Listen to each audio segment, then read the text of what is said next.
Hello, this is Padge and welcome back to another episode of A House of Many Doors. At the end of the last episode, we had just managed to fill up on fuel with the last of our money, and thankfully, in the last episode, we managed to get our sanity back up to steady, although it has cost us 1,000 guineas to sort all that stuff out. But I do feel a lot better, because we are in no way in danger other than my own foolish decisions from here on in, which is good. We're not leaving anything up to chance per se.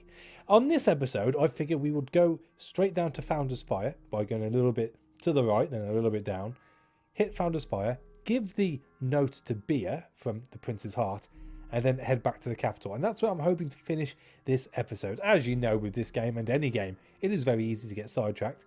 And, well, who knows what could happen between here and there. So I'm just really trying to open up, a path down to those southern cities, because we've been abandoned up here, and B, to sort of get there in one piece. But as I said, that goes for most games I play. Whether it gets to plan or not, I have no idea. Let's crack straight on. Now, I'm just going to show you. I did look at the map before pressing record.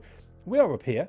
We got dumped in Chima, and we want to go down to Founder's Fire here. So I figured we would go to the east, all the way south, hitting the Archives of Tenk, because you never know. Open up all these squares here, straight down to Founder's Fire, and then we can sort of go to the left, I suppose, and head back to the City of Keys. That'd be the plan. As I said, hopefully everything will be swimming. I'm hoping kind of for a more interesting episode as far as events that can happen, but on the same set of things, the events we've had over the past few run-ins have been quite bad. So mixed emotions, should we say? Mixed emotions. But anyway, we are going to the east. Let's skedaddle. So I don't know how many squares we need to go across. Oh, hang on. There's stuff going on. Should we do it now whilst it's quite quiet? I think we probably should. Rotherford. Oh, Rotherford. You have my heart. A sour grey-faced man who drinks 2 bottles of whiskey a day. Oh, that's good old Rotherford. What does he want? He wants to... Well, he's knocking on my door. It's very polite of him. I took your heart out, boss, he says. For once, you can't smell whiskey on his breath, though it might just be masked by the tobacco. I can't get over it. You're lying there on the table with a great big hole in your chest, giving up an organ to keep us alive. I remembered when Holdsworth came into my cell and offered me hush money. He assumed I was such a lowlife that I'd take the cash and thank him for it. And he was right. Ah, standard guy, Rutherford. All this time I was hoping someone else would stand up and speak out, but it hasn't happened. Rutherford makes a pained face, like he's prodding an ulcer with his tongue. Maybe it needs to be me. Well, you have ripped my heart out. Okay, it was for the sake of everyone here. You know, no one wants to die in the dark. But so.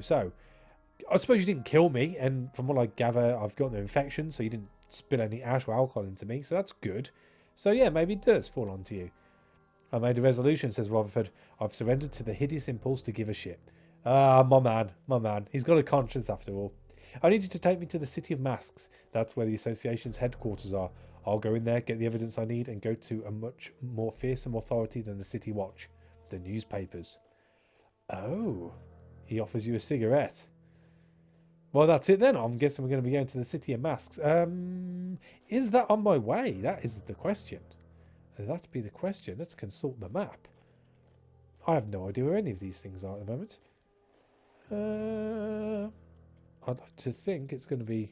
Here we go. Yes, it's down the bottom. So this will probably, depending on how it goes at Founder's Fire, probably be after the City of Keys. I want to drop some stuff off before we do anything else. But whilst we're on the map screen, let's count across how many we need. So it's 1, 2, which is here, 3, 4, 5, 6 screens.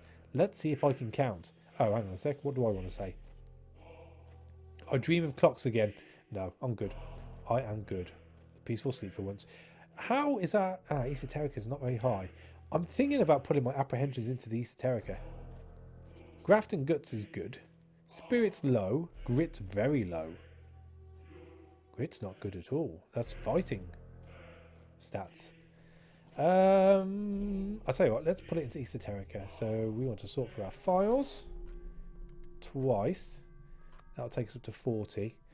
And then we'll put Grit up a bit, I think. So we'll surprise him. Only the one. Oh yeah, it's 45 in total on the 3. which will leave us with a few. 9. So we're not too far off, which isn't so bad, I suppose. Well, let's get going, I guess. Oh, it's a big crack. Can we walk over the big crack? Then it's not really a crack, is it? It's more like a scar. It's a big room, though. It'd be interesting to see if we come across any other items which light up on here, like the heads, the Easter Island heads. As far as I remember, I don't think we've had one which has been accessible to lead us to whatever. It's only been the cottages and the... Oh, speaking of the devil, and the churches and the pubs. A ruined pub. Oh, we've got some old bones. Well, we might as well search for a drink. It is a test of vigilance. Success is unlikely. And we failed. Okay. Well, you lose some and you lose some, I guess. So I'm not very happy as far as our gold is concerned, though. It would appear that the majority of stuff you pick up isn't really worth a lot. Or at least... Oh, dear. Isn't worth a lot for what we would need it for. Can we outrun you? I'm gonna attempt to outrun you. I think you're going slow enough for it not to be an issue. Just about. So what's that? 3 screens? Oh, that's a big skull. Oh, it's a helicopter. 2 helicopters. I noticed the small one before I noticed the big one. So this should be the 5th screen across now. The chanting stopped, which I suppose is a good thing. Let's consult the map ever so quickly. Yes, yes, yes. And then we just keep heading south. You're going down.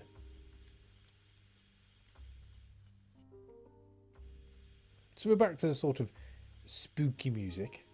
But I figured, you know, as long as people aren't chanting, it's a good thing. Chanting, in my experience, is never a good thing. I can't think of any good reasons. Bloody bats. I can't think of any good reasons for chanting in general. Like, what do you associate chanting with? Well, you've got football chanting, so hooligans, basically. We've got satanic chanting. That's not good, generally. A collapsed library. So can we find a book? Oh, we can. And we've got an indecipherable tone. How is our weight doing? Oh, we're okay for the time being. Excellent. Excellent. So yeah, can't think of a good reason for any sort of chanting, in all fairness. Maybe we should outlaw chanting. Maybe that's an idea. Oh, it's a big rock. A can. Alright, so let's pull it down. Oh, that was actually... Oh. Okay, success. You discover a skeleton clutching a rusted sword. Its ribs encased in a breastplate. A great find, though your crew murmur darkly of a curse. In your sleep that night, you battle an armoured warrior again and again. When you wake, you're covered in bruises. So remained...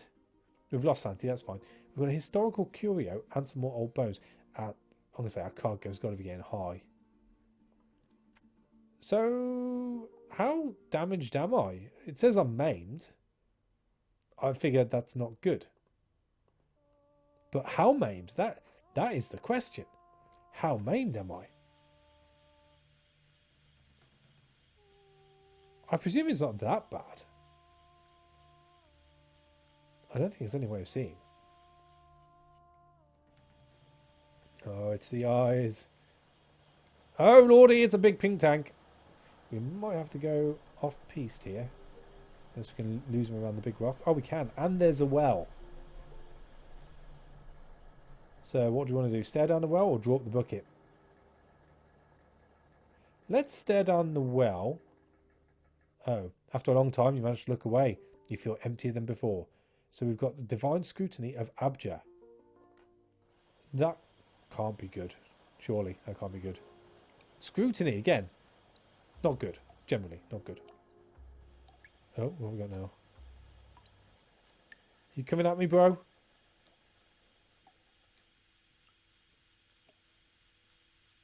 He's curious. Hasn't got the pace we've got.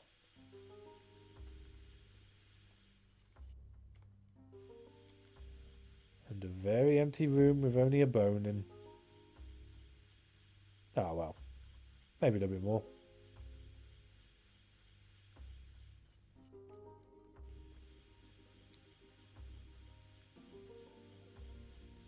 Oh, it's a ship. Again, I'm still very worried about taking stuff on. I don't feel like I'm... Because essentially we've only got the basic weapons and engines and whatnot at the moment. Although our crew is slightly larger now and our grit is a lot better. So hopefully that means that aiming wise we should be a lot more sort of efficient. But I'm still very hesitant about getting involved in any sort of scuffles. I was made aware by reading my no spoilers help chart. Oh, we're here. That it was something you need to sort of avoid as much as possible at the start, because it's very easy to have your ass handed to you. And much like Sunless Sea, when you're dead, you're dead. So anyway, a cluster of lopsided ivory towers were only upright because they are strung to the ceiling. Each tower contains tome upon tome of leather-bound book, recording the sins of mankind. Oh dear, there's a book here for me somewhere. All right, so a test of esoterica, decipher the indecipherable tone. I mean, a desperate gamble, success is implausible. Is there an issue to doing that? I don't know. Do we do it anyway? Let's do it anyway. We failed. Oh, we lost it. And we spent 4 days banging your head against a wall. That's fine. You make hundreds of pages of notes and get hopelessly lost. As far as you can tell, the language of the tome is utterly unknown, and it follows no structure you can find. Not good. Not good. Do I want to lose another tooth? Do I really want to lose another tooth? I don't think I do, you know. I don't know what we can accomplish from it. Fuel's okay. Sanity's all right. I think we should just carry on. So we are still heading south. Oh. But before, we go to the cottage. And what's in this cottage? Oh, it's a man. It's a man. Do we have space for him as for crew? It's a toss of a coin. It could go either way. No. You try to calm him down, but the visitant screams and pulls the trigger. A gunshot rings out, and Reggie Davis, your junior engineer, collapses with blood spreading across his shirt. Bastard! Gunfire is met with gunfire. The visitant falls dead, even, riddled with bullets from several different directions at once. Your crew puts away their weapons and try to bandage up Reggie Davis, but it's too late. Oh. Well, that's not very good. It's a tragedy, even. So how does that affect us on our small people? Oh, it just means we've got an extra space. That's fine. Although we don't have many swabbies. Probably could do with filling it up again. But that's fine. You know, these things happen, I suppose. Death is all too apparent in the house. Oh, another well. Oh, well. Something draws you to this well. You order the kinetopede stopped and descend to take a closer look. Whispers echo from below. When you listen closer, you can hear a conversation from another world. Two lovers chatting and giggling and talking about work on the farm. When you look down, you see two silhouettes reflecting in the still water.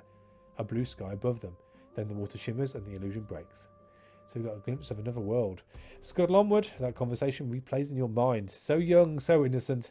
How odd that such inconsequential words would wind their way into another dimension. Oh, that is definitely a moment of melancholy. Oh, to be young again. Youth and their love. Yeah, it's overrated. But I guess that's just me being cynical in my old age. This isn't good.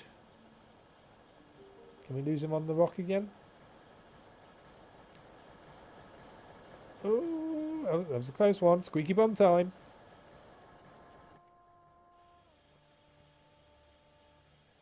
I mean, I can hear something. Oh, it stopped. That's fine. That's fine.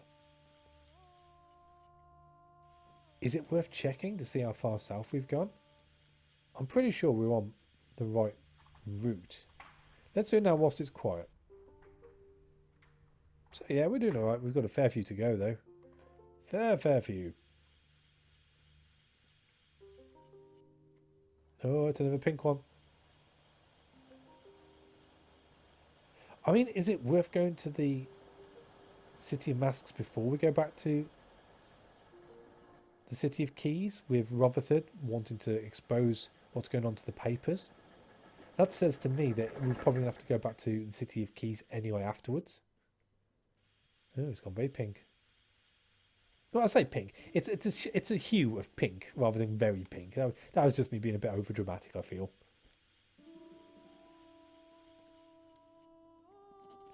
We do have. I would presume this is another pub. Oh, it's a cottage. Right, let's go in again. Oh, it's another guy. What do we do? Do we take him prisoner? Or do we give him the benefit of the doubt?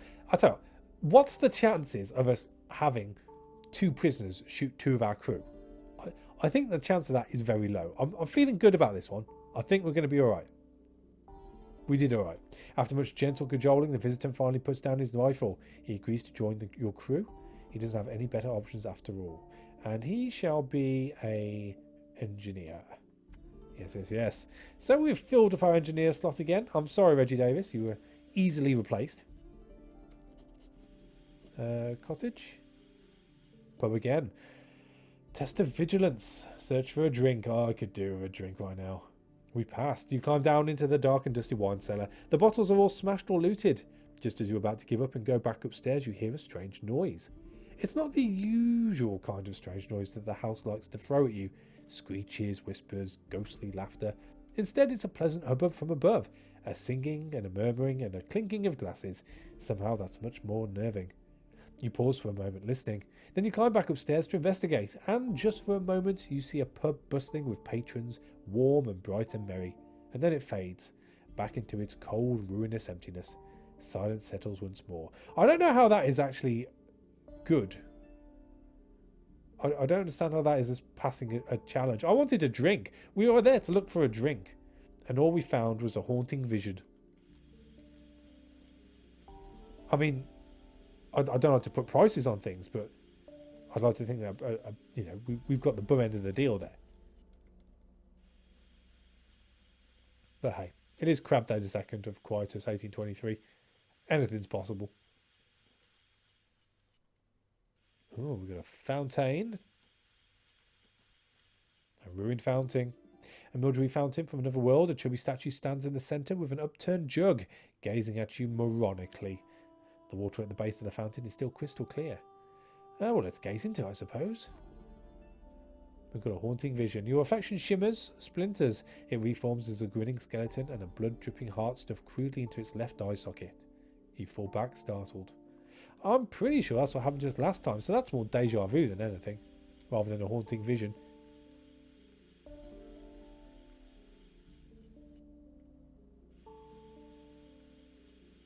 We've got to be getting close now, surely.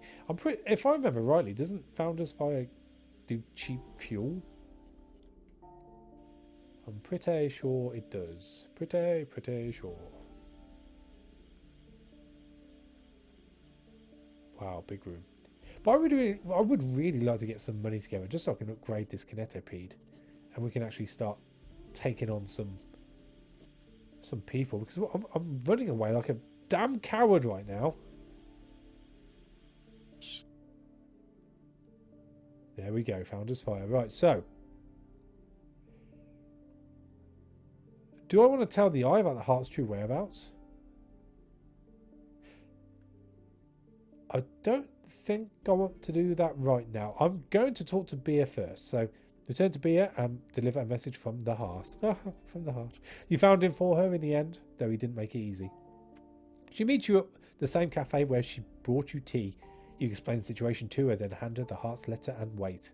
At first she smiles as she reads. Then, as she reads on, the smile curdles and dies. She goes steadily paler and paler. Finally she drops the letter as though it suddenly caught fire. Well, she's obviously upset. Do I really want to be prying into her personal business? It's probably best if we just stay silent. One thing I've learned is when a woman is upset, you stay quiet. The worst thing you can do is talk about anything, even if it's in a positive tone. Stay quiet, wait to be addressed. That's always the safe option, so we'll stay silent. He begins by talking about his eternal love for me, says Bea, which is odd, since he never contacted me after we slept together. There's paragraphs and paragraphs. At one point there's a poem. I won't make you suffer through the poem. Then the tone changes. He says he's going to rule the Principate alone soon, sooner than I might think, and he wants me to be his queen. She stares at you, alarmed. I was worried about him because I care about him, but I'm not a bloody fool. Is he planning a coup? I don't want any part of this. So, do I think he's capable of a coup? What should I do now? He must be stopped, or he assured me he wasn't planning anything of the sort. Well, I suppose... Then again, if they only slept together, is she really going to know that much about him? Or ask, do you think he's capable of a coup? The prince's heart is a good man, says Bea. To an extent, he always has good intentions in the moment. When he makes a promise, he generally means to keep it. When he makes a grand gesture, it is heartfelt at the time. But make no mistake, as soon as the moment is past, he forgets everything he said and won't hesitate to go back on it. She sighs. When you're in his company, the heart is intoxicating. He makes you feel cherished. Then he leaves the room and forgets you exist. He's like a drug, addictive and bad for the soul. Do I think he could stage a coup? Yes. If the whim took him and he could justify it to himself, and he can justify anything to himself. Oh. What should I do now? She seems to know more about him than I thought, so let's ask her opinion. You need to go to the Prince's Eye and tell him what the heart's been up to, says Bea. And don't think the Prince could survive having the heart in charge. It's hard to leave his orbit intact. Thank you for helping me put this to rest, at least. She grabs a random assortment of coins from a bag and scatters them on the table. Then she stands up, pressing a hand to her red-rimmed eyes. I have to go. You need to tell the Eye about this, please. And she gave us 90 guineas for our efforts. That's fair enough. She hurries from the cafe, knocking over a plate of croissants. Oh, you fool, you fool. That's food. Just dropped on the floor. Okay, so what do I want to do?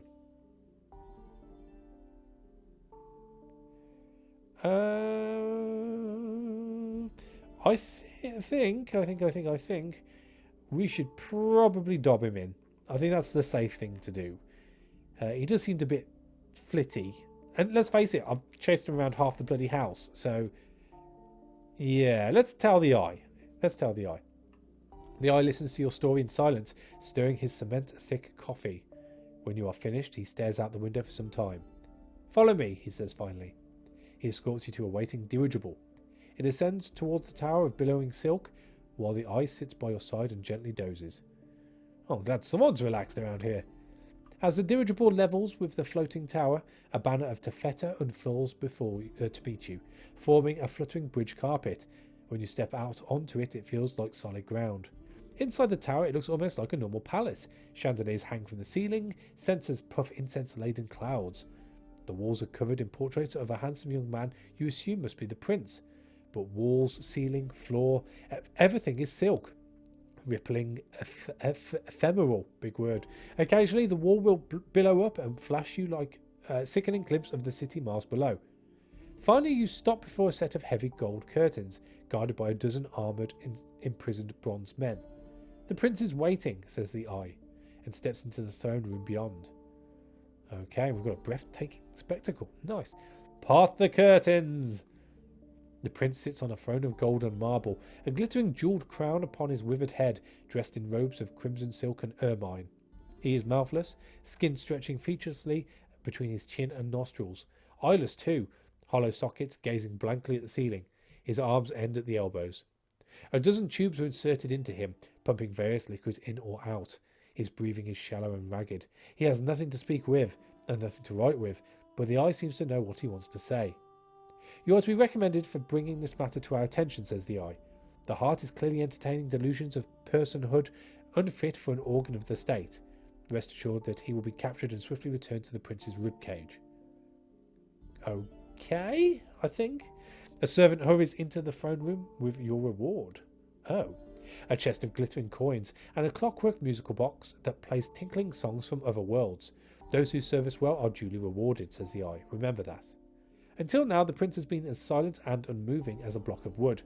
Now he shifts, waving one of his shortened limbs at his tubes and puffing furiously through his nostrils. The Eye starts adjusting dials until finally the prince settles back into his throne, calm once more. Thank you again, says the Eye. Now go, and do not breathe a word of the prince's condition. Right, so we've got 40 apprehensions for that. Nice. We've gained a terrible secret.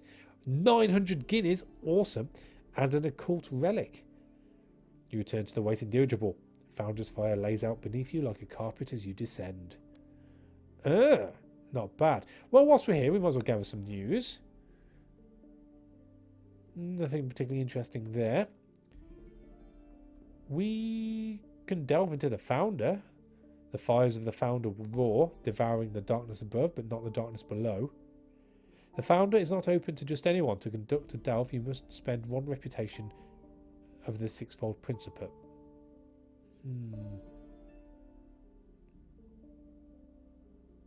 Well, we don't have to bid for the Prince's favour anymore, which is good. I say, okay, why not? Let's do it. At the top of the Founder, the roar of the engines consumes all noise. To get here, you had to call in a few debts and favours. A foreigner delving the Founder is a minor sacrilege. Your reputation in the Principate will suffer a blow. The floor vibrates beneath your feet. Your crew follow you through vast steel halls. Oh dear. These upper floors have long since been picked clean by the Prince's scavengers. So we've got the Founder delving concern, and we've lost a reputation. That's fine. Can we head deeper? If you come back from the lower levels, let's do it. You pass the engine's core. Its glow is so bright it almost blinds. Cryogenics procedure initiated, declares a marred voice from the ceiling. Suddenly, Alfred Lang is grabbed by a dozen steel tendrils and pulled towards an open metal coffin. Oh dear. So we can pull him free, or chop at the tendrils, or leave Alfred Lang to his fate. See you, son. See you in 100 years. No, we'll try and get him back. A test of guts, I think. The tendrils fall away, writhing and sparking. Procedure failed, declares the voice sadly. Please try again. Alfred Lang is covered in light friction burns and shaking violently, but otherwise he seems fine. See, he's no problems there. We lost some sanity though. Let's head deeper. The nearest wall is mounted with a dozen flickering screens. As you pass, all of them broadcast an image of your face. Intruder, declares a monotonous voice. A klaxon sounds. Intruder, intruder. The effect is rather unnerving, but nothing else happens. You wait for a moment, then continue on. Let's head even deeper then. Heat. Sweltering heat. A crew member faints and must be dragged back up top for air. A buzzing voice issues from above, shouting in a language you do not recognise. A red spotlight fixes upon Henry Eanes, your junior engineer. Oh dear. So we can do a test of spirit, try to appear friendly, or a test of guts. Knock him aside. I think we should probably test of spirit. Everyone likes someone being friendly. Like this. Heat, sweltering heat. Oh, we're doing this bit.